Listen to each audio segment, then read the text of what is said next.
question the business of security. I've been hacked and all my money taken from the web. I now don't use the computer and life's marvelous, okay? I have no fear. Secondly, the very fact that you can put your, a man or woman, boy or girl, can swipe his debit or credit card on the machine such that if you lose it, you've had it, because everybody can just swipe it and you lose all your money. If you extrapolate that to corporate size in the way you've presented to us, then I pity us all. How to do without the massive, shall we say, computer systems? I don't quite know how to answer that, but maybe you could. Finished. No, well, there is something. Let me come back to what the individual can do. As far as the companies are concerned, my view of this is, yes, there is a lot more that needs to be done, but I would just regard it as homework, right? It's not rocket science.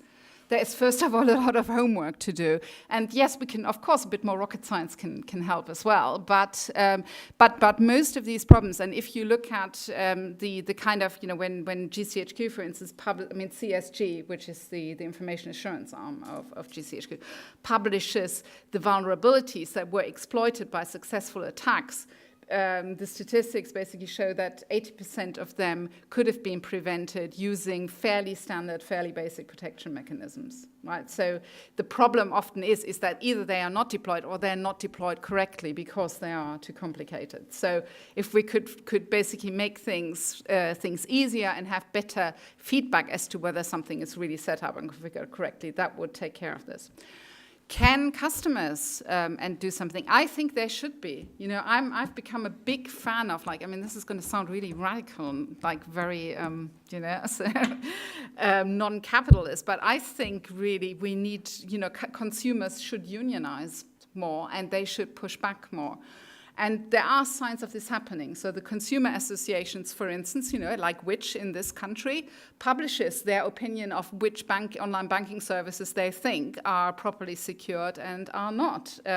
Or basically which terms and conditions, they think are just actually wrong to put on people or not. And I think we should listen to them and put our money with people who treat us fairly. So a bit more information sharing and willingness to ask questions about it, I think will make a lot of providers sit up and take notice. I think ultimately it also means it's like that if a service provider offers you a secured service or offers you security guarantees, and you pay a bit more for at a slightly higher rate, then if you really care about being secure, you should seriously consider that. Certainly if you offer you security guarantees or guarantees that you will get your money back, that's actually should be worth something. We can't have high quality, very secure, extra security for free. The homework will cost a bit of money, but I think we need to, maybe in the age of getting lots of these services for free, allegedly, right? But we're getting them in return for our data. We've become a little bit too much just focused on the bottom line here right now, as opposed to what's the overall cost of doing business with that service provider. I have two questions. You mentioned several gaps in your presentation. Do you think if we solve audit gap between audit and other members in the organization, that will solve most of the gaps you mentioned? Because if audits doing their job right, all the gaps will be covered. This is question one. Question two is, there's different levels of users, like public, enterprise users, which are employees, and managerial levels.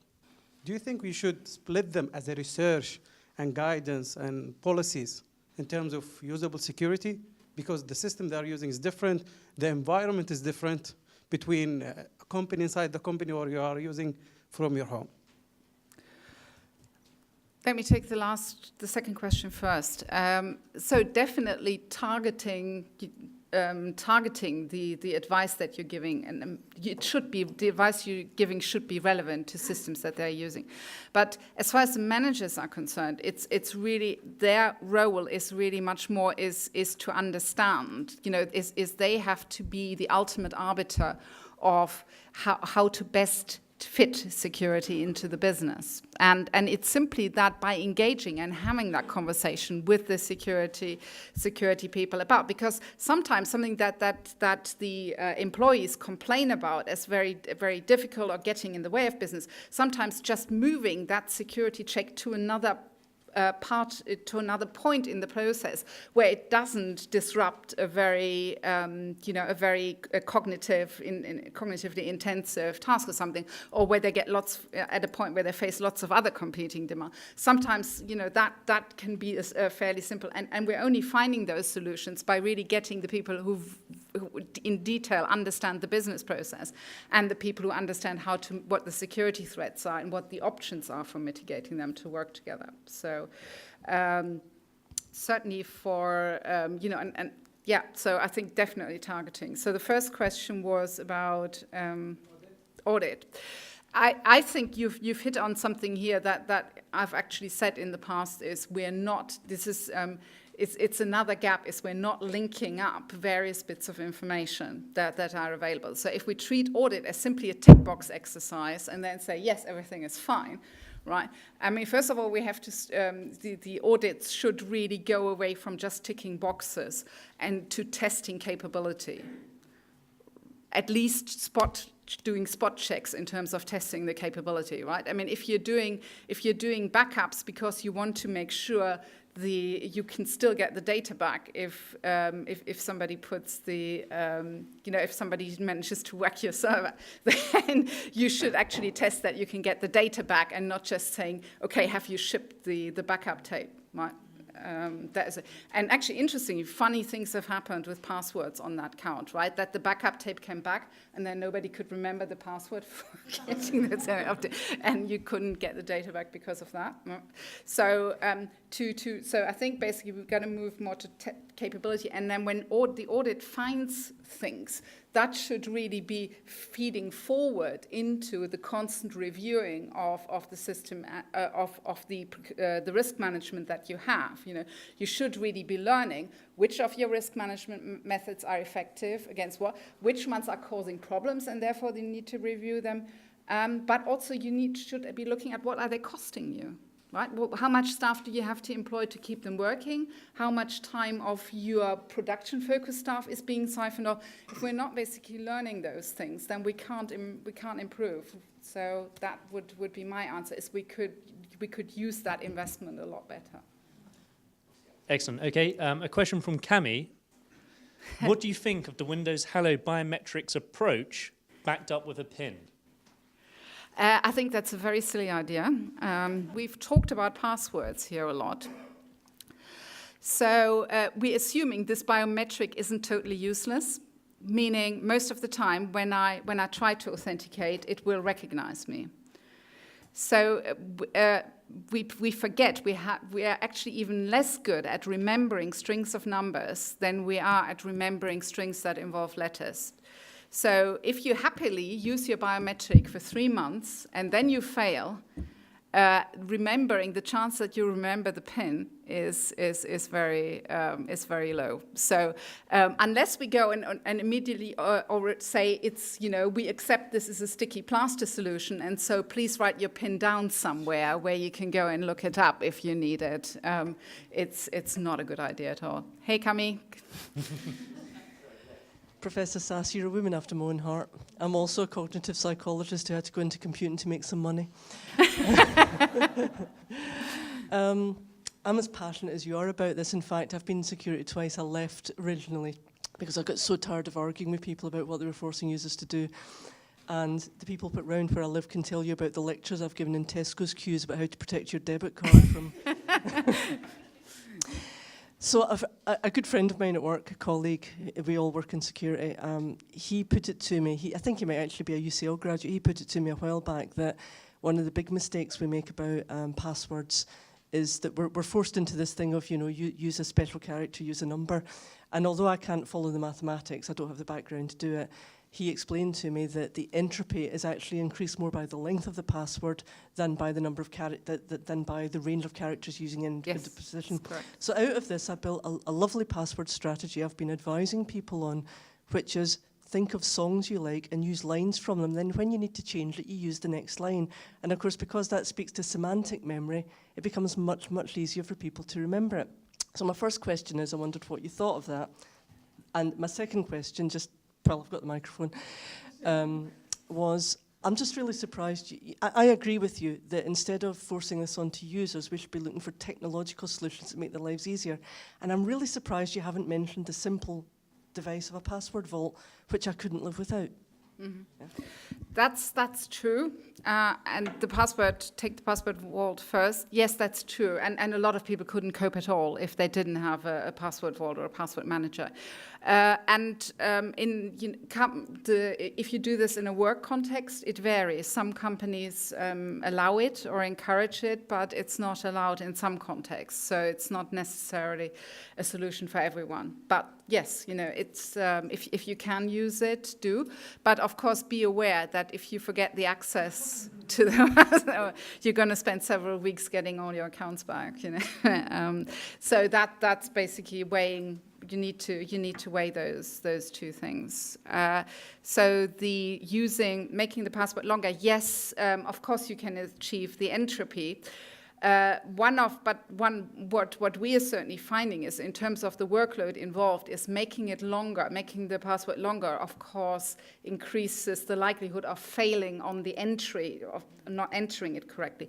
And given that so many entries are now made on the touch screens and the failure rate there is really high, that's why I basically hold, it's certainly from a memorability point of view, good idea, but in terms of practically, how many attempts do you need to enter it correctly? That you need to weigh that against that.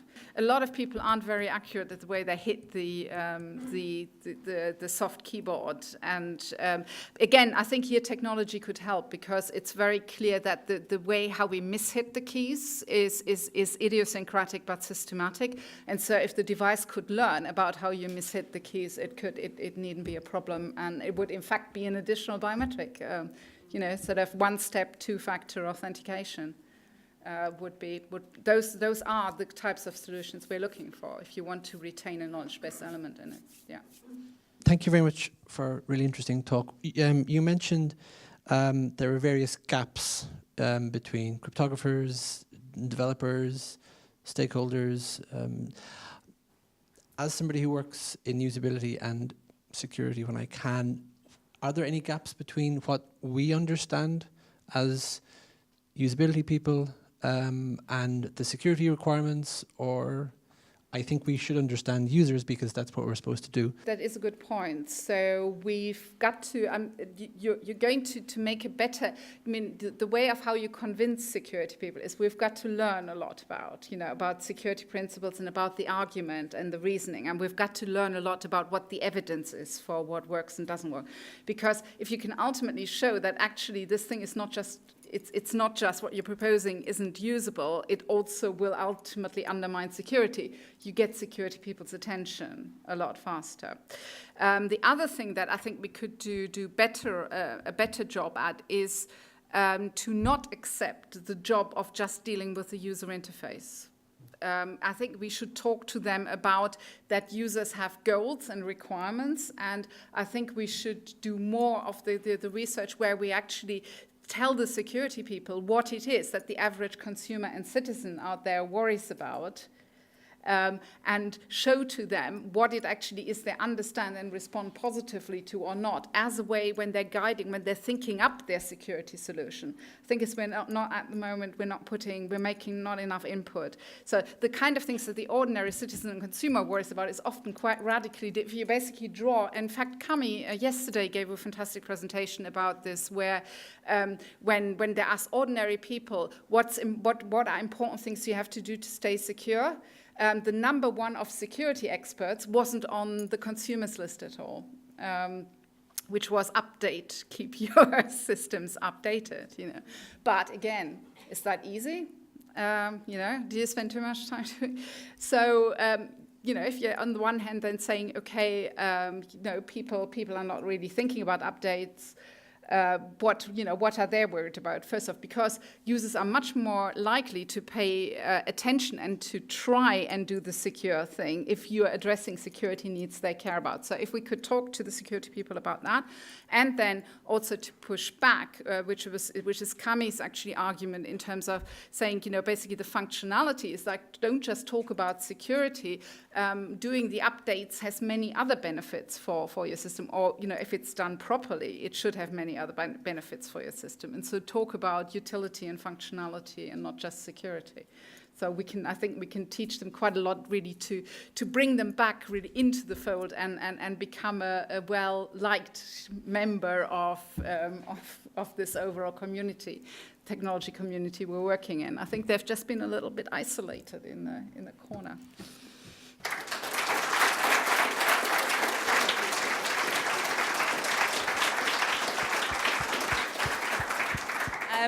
So I'd just like to say thank you to Angela for such a great talk. I think the audience has been really engaged all the way through. It's been really lively. You were informative, you were funny. I think these are all the things that I really look for in a lecturer.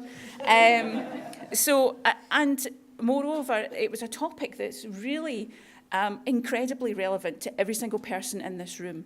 And I think what it drew out was that as computer consumers, we're really lazy. We routinely accept conditions in computing that we would never accept in other kinds of arenas. So the kind of security you're talking about was, let's have, instead of a front door, let's have a picture of a front door and hope that that's going to put the burglars off. But we don't take that as normal consumers. Why do we take it as computer consumers? It's crazy.